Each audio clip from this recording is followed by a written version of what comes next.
Olá, sejam todos bem-vindos mais uma vez no nosso canal Mundo das Testemunhas de Jeová. É sempre um prazer ter vocês aqui para considerarmos assunto de nossas reuniões. Nesse vídeo, nós estaremos fazendo a reunião Vida e Ministério Cristão. O vídeo tem esse tema. No entanto, nessa semana nós não temos parte para a reunião semanal. Então, estou trazendo um vídeo muito interessante para vocês. Fique até o final desse vídeo e tenho certeza que você vai ser abençoado. Vamos para o nosso vídeo.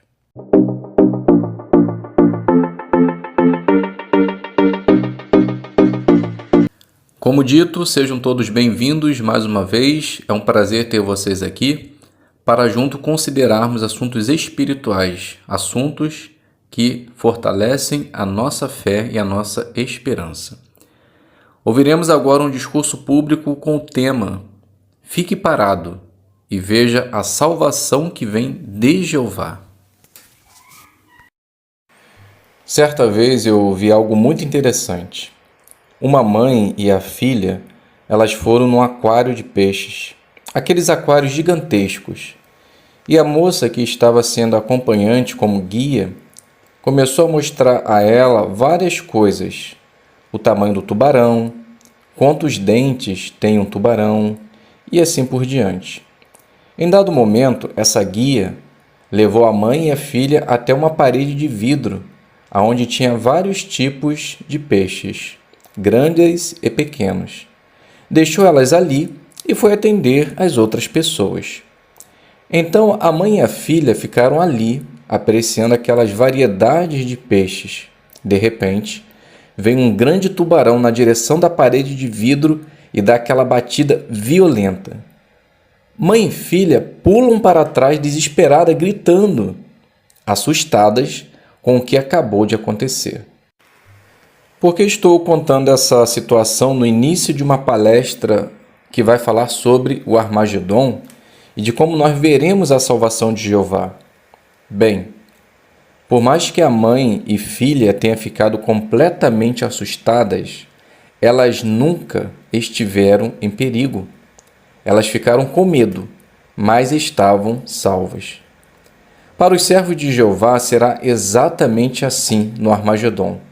Por mais que pareça ser assustador, nós estaremos seguros, pois Jeová será para nós essa parede protetora e nada nos fará dano. O Armagedon é uma boa notícia para os servos de Jeová. No entanto, muitas pessoas ainda ficam desesperadas só de ouvir a palavra Armagedon. Mas por que isso acontece? Podemos dizer que é a cultura popular. Todos os filmes que retratam o Armagedon mostram o fim das pessoas, um desastre natural, terremoto, culminando assim no fim do mundo. Pensando dessa forma, realmente é desesperador. Mas vamos deixar que a palavra de Deus nos mostre o que é o Armagedon e como podemos nos preparar para ele. Então vamos ver o que diz primeiramente o livro de Apocalipse, capítulo 16, versículo 14 e o 16. Acompanhe nas suas Bíblias, por favor. Apocalipse 16, 14 e o 16. Então passa a nos dizer assim: de fato, são expressões inspiradas por demônios e realizam sinais.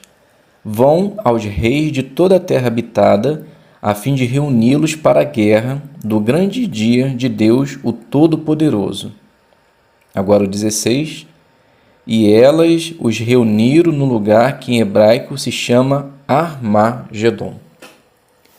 Bem, então a palavra de Deus aqui mostra que o Armagedon é a guerra de Deus, o Todo-Poderoso, com os reis de toda a terra habitada. Simplesmente isso. Os irmãos conseguem ver alguma similaridade com o que a maioria das pessoas retratam o Armagedon? Com certeza, não. Na verdade, nós desejamos que esse dia chegue, pois sabemos que nesse momento terá chegado o nosso livramento.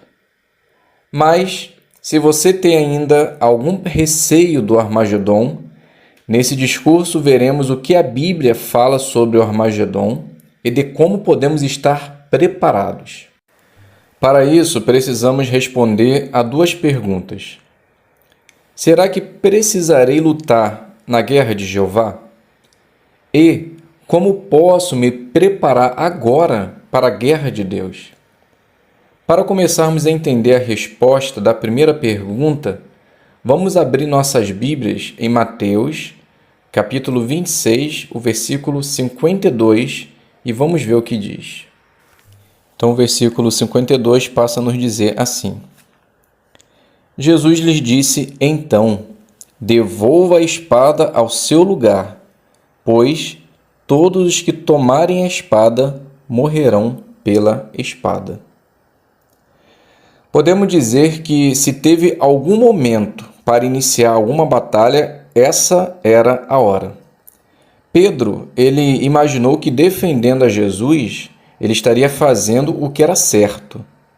Mas perceberam o que Jesus falou para Pedro? Devolva a espada ao seu lugar.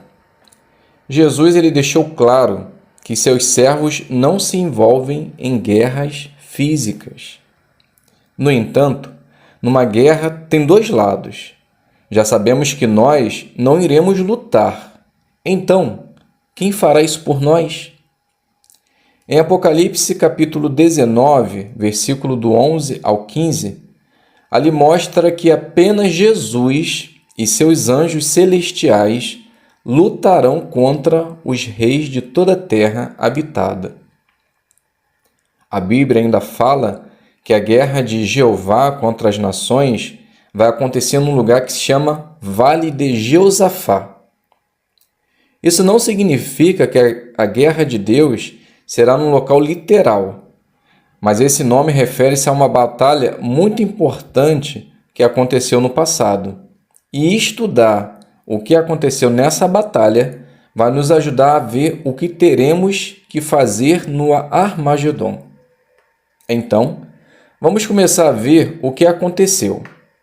Abram, por favor, suas Bíblias no livro de 2 Crônicas, o capítulo 20. E veremos alguns versículos. Vamos iniciar então lendo os versículos 1 e 2, que vai nos mostrar o cenário dessa batalha. Versículo 1 e 2 passa a nos dizer assim: Mais tarde, os moabitas e os amonitas, junto com alguns dos amonins, vieram guerrear contra Josafá.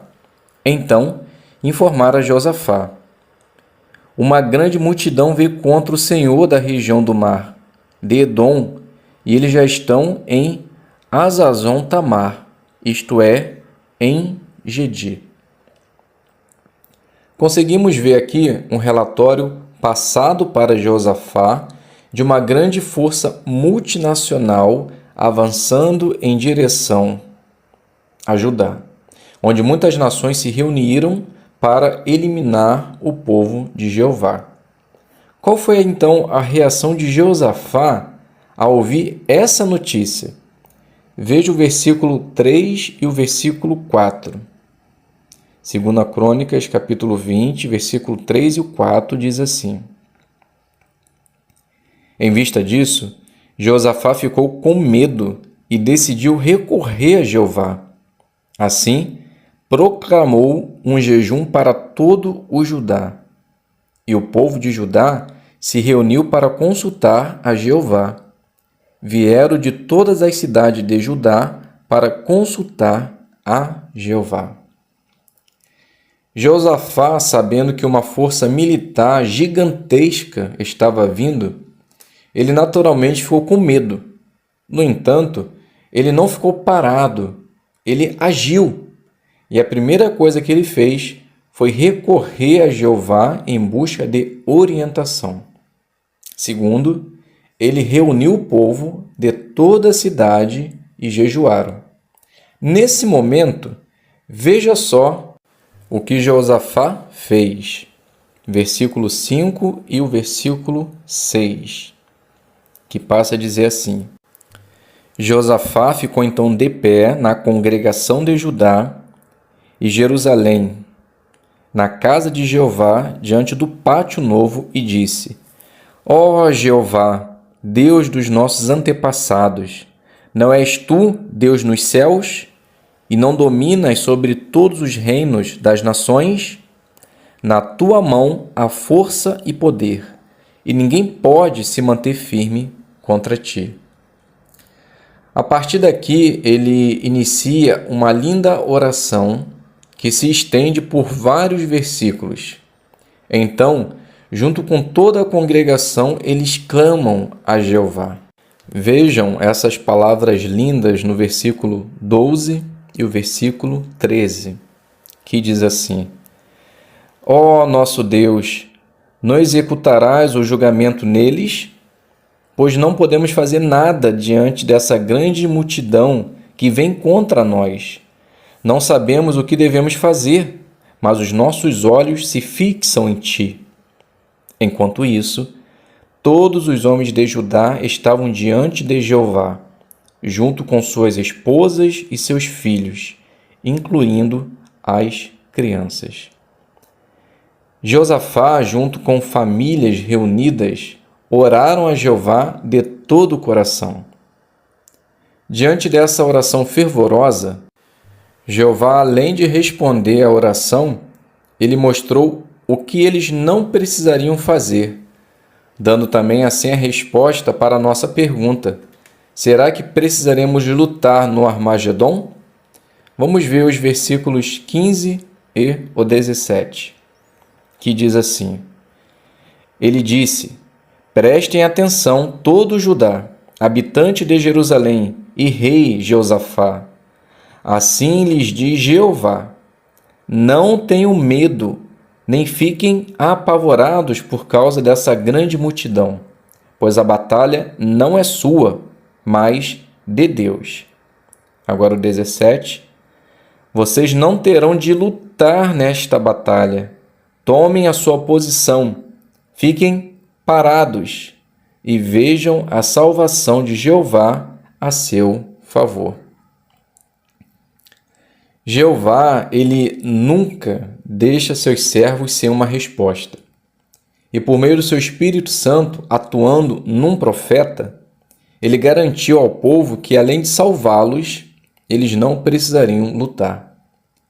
No entanto, Jeová dá uma instrução que aparentemente é meio contraditória.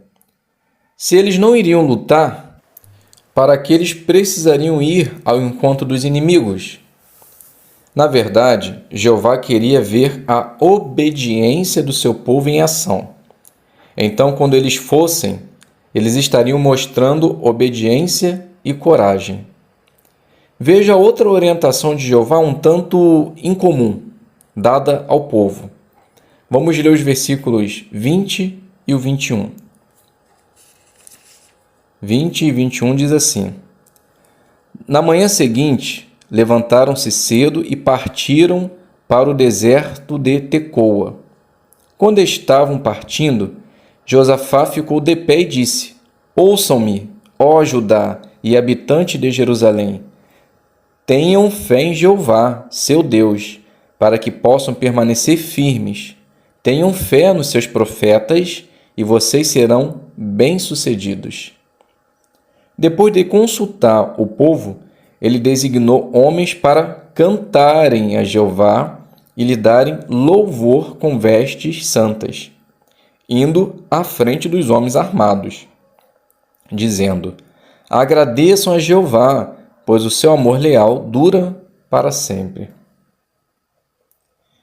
Essa imagem mostra exatamente o que eles precisariam ter.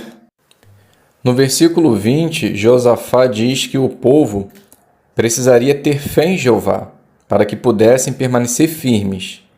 E com essa fé, eles teriam confiança suficiente em Jeová para obedecê-lo. Observar a orientação incomum que Jeová deu? Ele pediu que homens fossem cantando na frente dos homens armados. Imagine que você fosse um desses cantores, em direção aos inimigos, completamente armados, e atrás de você, os soldados que deveriam estar na sua frente. Possa ser que você, em algum momento, teria dúvida das instruções dadas por Josafá. Talvez você começaria a questionar se aquela instrução havia vindo realmente de Jeová, pois, teoricamente, não fazia sentido. Mas como o povo estava reunido e era uma grande multidão, eles não tiveram dúvida e saíram exatamente como mostra a foto. Observe então o resultado dessa obediência. Versículo 22. Quando começaram a cantar louvores com alegria, Jeová armou uma emboscada contra os homens de Amon, de Moabe e da região montanhosa de Seir, que estavam invadindo Judá, e eles mataram uns aos outros. Vimos então que Jeová abençoou o seu povo por seguir as instruções que lhe foi dada, demonstrando assim total confiança em Jeová. Veja o resultado final, no versículo 24. Quando Judá chegou à torre de vigia do deserto, e eles olharam para a multidão, lá estavam seus cadáveres caídos no chão. Não havia sobrevivente. Jeová sabia exatamente o que fazer para libertar seu povo naquele momento, que parecia não ter saída. Ele aniquilou seus inimigos. Não houve sobrevivente. Jeová salvou os seus servos.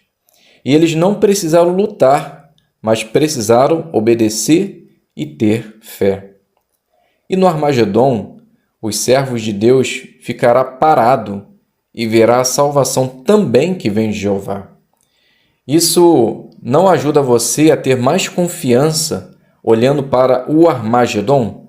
Com certeza que sim. Mas nós podemos fazer coisas agora para nos preparar para a guerra que se aproxima de Deus. Quais são essas coisas? Bem, nós podemos traçar um paralelo do que aprendemos de Josafá e dos servos de Jeová naquele dia. Assim como Josafá, nós também olhamos para Jeová e tentamos fazer isso em todos os aspectos da nossa vida. Talvez hoje você se levantou, leu um pensamento bíblico, fez o texto diário e fez o estudo pessoal. E ao ler a Bíblia, você fez um autoexame e viu que precisa aplicar em sua vida o que você leu. Aí você ora a Jeová, pede a sua orientação e, em seguida, você tenta tomar decisões com base na vontade de Deus e não no seu próprio entendimento. Isso é o que Josafá e o povo fizeram. Eles buscaram a Jeová. E nós também estamos fazendo isso. Só o fato de estarmos aqui assistindo a esse discurso prova isso. Assim que Josafá recebeu a notícia, ele reuniu a congregação. Juntos, eles o apoiaram uns aos outros. Muitos deles foram fortalecidos, outros oravam como indivíduo, mas eles também adoravam como grupo. E nesse momento, Jeová ouviu a oração. Agora, pense nesse versículo das Escrituras que vai nos ajudar a avaliar como é importante imitar o exemplo deles. Vamos ler junto Hebreus capítulo 10, versículo 24 e 25. Talvez pensando no exemplo de Josafá, esses versículos podem dar mais vida nesse momento. Então vamos fazer a leitura. Diz assim: E pensemos uns nos outros para nos estimular ao amor e às boas obras, não deixando de nos reunir, como é costume de alguns, mas nos encorajando uns aos outros, e ainda mais ao passo que vocês veem chegar o dia. O dia aqui mencionado no versículo é o grande dia de Jeová. Com certeza, isso é um incentivo para nos reunirmos em nossas reuniões com o propósito de fortalecer uns aos outros. Nós não vamos nas reuniões para sermos construídos como indivíduo. Vamos para fortalecer e encorajar nossos irmãos e irmãs. Cada reunião que nós vamos é mais importante do que a anterior. Sendo assim, queremos dar total atenção à nossa participação nas reuniões. Josafá não precisou lutar na batalha. Nós sabemos que não vamos precisar lutar no Armagedon. Mas Josafá e as pessoas tinham que fazer algo. Eles tiveram que sair de Jerusalém em direção à força multinacional.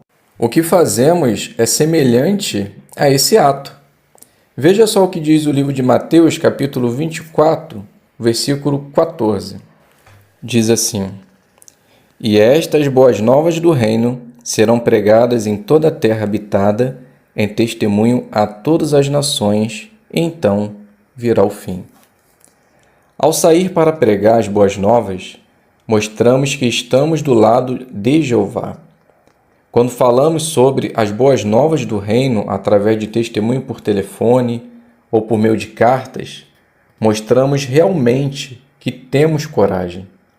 E com certeza requer coragem da nossa parte, pois não sabemos quem iremos encontrar.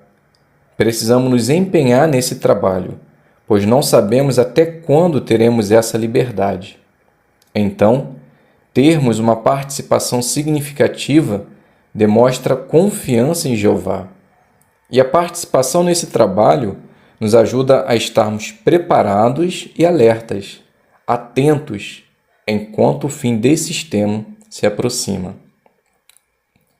Mas ainda tem algo de interessante nesse texto de Mateus 24:14, que nos dá a garantia de como estamos perto do fim. Os irmãos vão se lembrar que esse versículo 14, Jesus disse que era um sinal dos últimos dias. Então, quando a obra estivesse sido feita em toda a terra habitada, viria o fim. Mas será que foi exatamente isso que aconteceu lá naquele tempo? Será que eles conseguiram pregar as boas novas em toda a terra habitada antes de chegar o fim? Vamos deixar que um deles nos dê a resposta. Observe o que Colossenses capítulo 1, o versículo 23, fala para nós. Diz assim: Claro, desde que vocês continuem na fé, estabelecidos no alicerce e firmes, sem serem afastados da esperança das boas novas que ouviram e que foram pregadas, agora notem, em toda a criação debaixo do céu. Dessas boas novas, eu, Paulo, me tornei ministro. Que interessante! Não acha, meus irmãos? O apóstolo Paulo mostra aqui que realmente eles conseguiram pregar as boas novas em toda a terra habitada. Mas Jesus disse que após isso viria o fim. Será que veio realmente? Com certeza que sim. Em 70 era comum Seste, o Galo, junto com sua força militar, destruiu tudo, assim como Jesus havia dito, que não ficaria pedra sobre pedra. É digno de nota que essa fala de Paulo em Colossenses foi no ano 60 era comum, e a destruição se deu em 70 era comum, 10 anos depois. Um intervalo de tempo realmente muito curto. E hoje, será que é diferente? Bem, de acordo com os dados da Organização das Testemunhas de Jeová, nós já levamos as boas novas a mais de 240 países. E de acordo com a ONU, existe no mundo 195 países, onde tem um regime político, mostrando assim que já ultrapassamos em muito a expansão do Evangelho.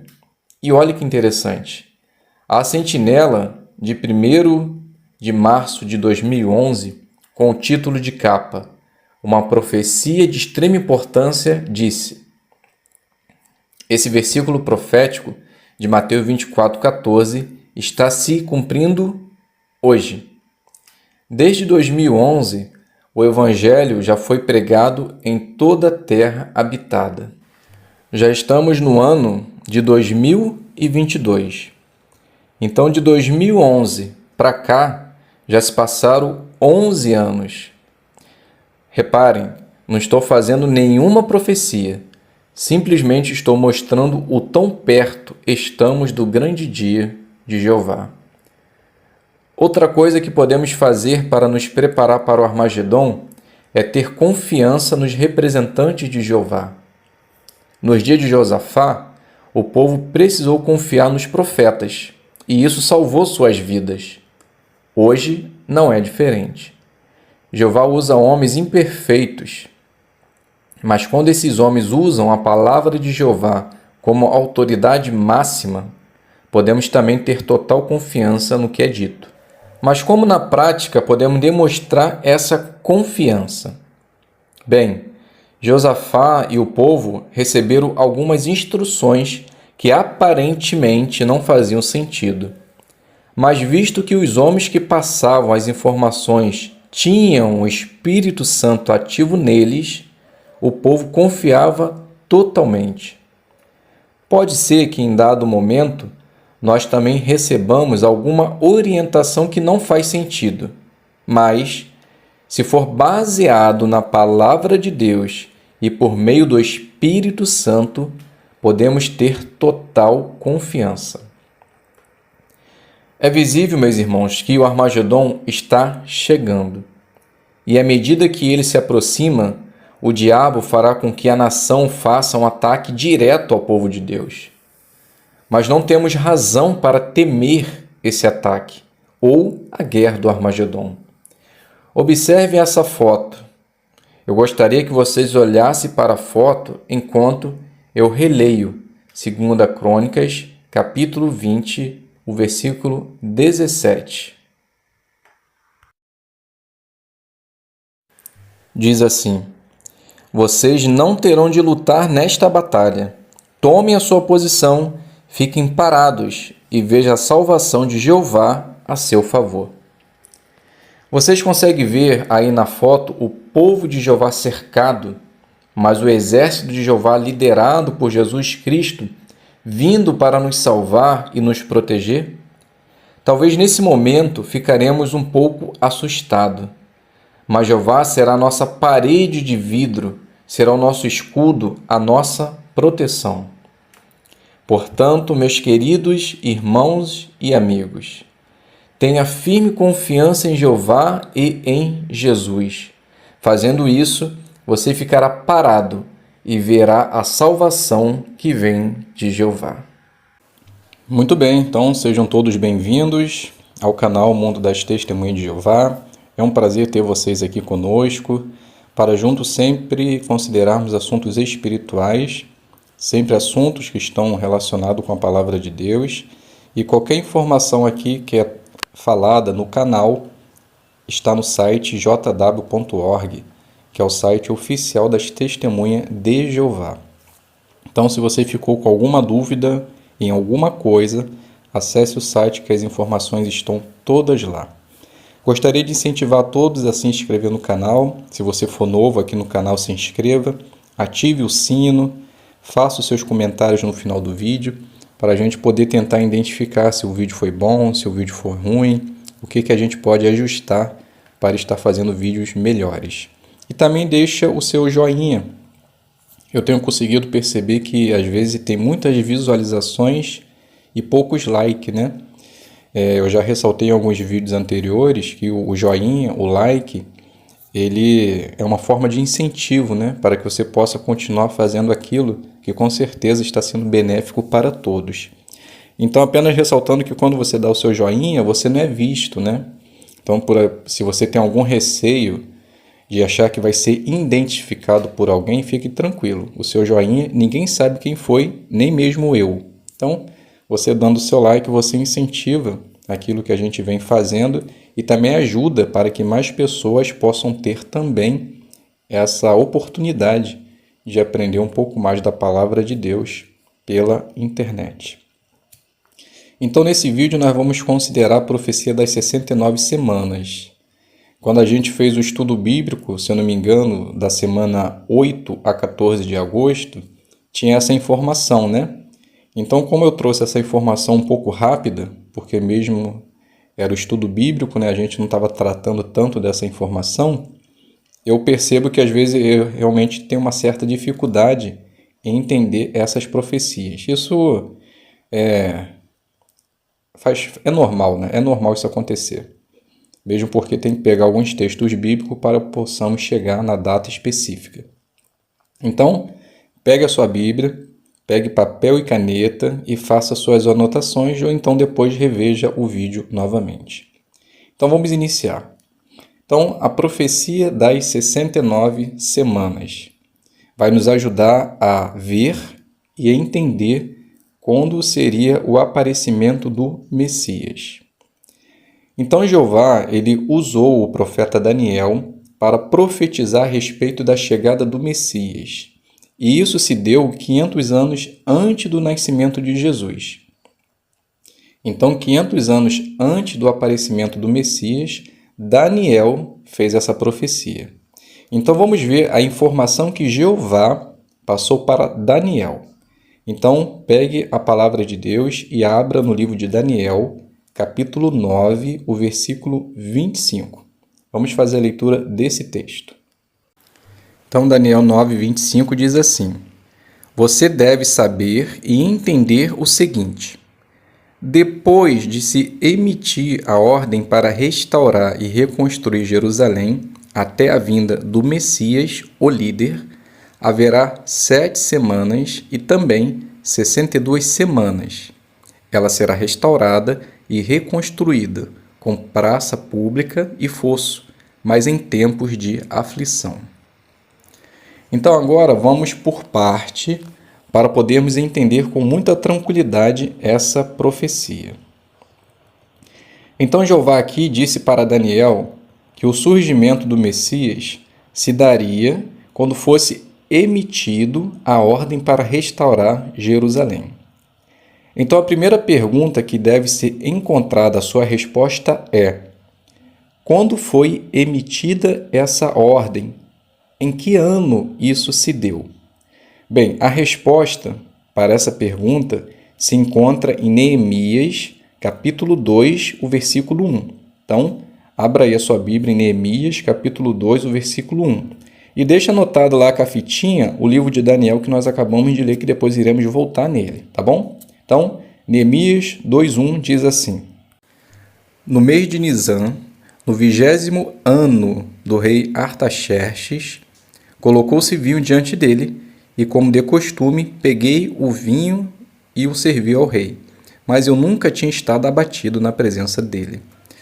Então, o que importa aqui para nós é o início do texto, repetindo, diz assim: No mês de Nisan, no 20º ano do rei Artaxerxes. Esse relato de Neemias está vivo na nossa mente, pois mostrou no Congresso essa história de Neemias. Mas o interessante para nós nesse versículo é a data. Aí disse no 20º ano do rei Artaxerxes. Segundo o cânone de Ptolomeu, que é uma lista de reis com o início e o término do seu reinado, ali mostra que o primeiro ano completo de reinado de Artaxerxes se deu em 474 antes da Era Comum, mostrando assim que ele começou a reinar então em 475 antes da Era Comum. Pois se em 474 deu-se um ano completo, então ele começou em 475, certo? Então, se pegarmos 475, que foi o início do reinado do rei Artaxerxes, e avançarmos 20 anos à frente, nós vamos chegar no ano 455, que segundo Neemias é o 20º ano do rei Artaxerxes. Então, respondendo à primeira pergunta, A ordem para restaurar Jerusalém foi emitido em 455 antes da Era Comum. Então anote essa data aí, 455. Agora vamos voltar no livro de Daniel, capítulo 9, versículo 25, que vai nos mostrar quanto tempo duraria o período que terminaria na chegada do Messias, o líder. Então vamos fazer a leitura de novo de Daniel 9, 25. Então vamos ler o texto todo de novo, diz assim, ó. Você deve saber e entender o seguinte: depois de se emitir a ordem para restaurar e reconstruir Jerusalém, então essa data nós já achamos, né? 455. Então continuando o texto. Até a vinda do Messias, o líder, haverá 7 semanas e também 62 semanas. Então vamos lá. Então nós podemos calcular essas 69 semanas fácil. Então aqui Daniel fala 7 semanas mais 62 semanas, ou seja, 69 semanas.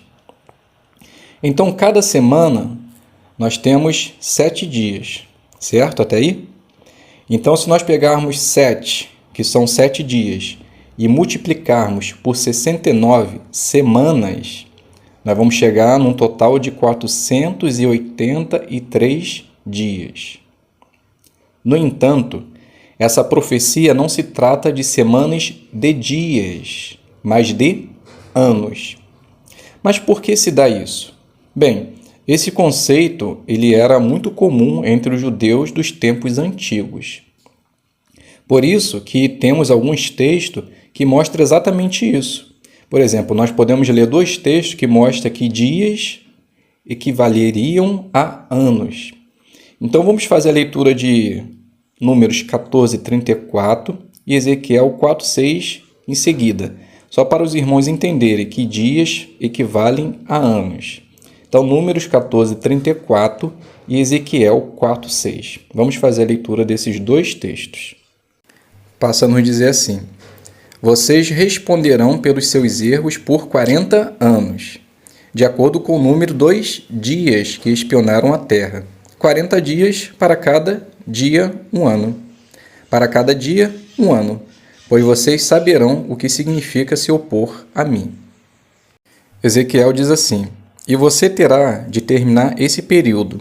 Então você se deitará de novo, desta vez sobre o seu lado direito, e carregará a culpa da casa de Judá por 40 dias. Para cada dia, 1 ano. Para cada dia, 1 ano. É o que lhe impus. Notaram? Então, esses textos mostram que cada dia equivale a 1 ano. Então, nessa profecia de Daniel, também a organização de Jeová usa dessa forma: cada dia, 1 ano. Então, as 69 semanas, que vezes 7 deu 483 dias, na verdade será 483 anos. Então, aí conseguimos encontrar quanto tempo é 69 semanas, certo? Então, agora basta pegarmos 483 anos, né, que equivale a 69 semanas, e contar a partir do ano 455 antes da Era Comum, que chegaremos no ano 29, Era Comum, onde Jesus se batizou, tornando assim o Messias. Mas talvez você diga assim: mas meu irmão, eu calculei aqui e não deu 29, Era Comum, deu 28. E eu digo para vocês estão certinho. Por quê? Se pegarmos o ano 483 contando a partir do ano 455, chegaremos no ano 28, Era Comum. Mas note, nós nesse calendário, nós não temos o ano 0. Então ficaria assim, ó. Então se nós pegarmos o ano 455 antes da Era Comum, o ano que foi emitida a ordem para construir Jerusalém, e chegarmos no ano 1 ante-Era Comum, nós aí teremos 454 anos. Agora, contando do ano 1 antes da Era Comum ao ano 1 Era Comum, temos 1 ano. E se contarmos do ano 1 era comum ao ano 29 era comum, temos 28 anos.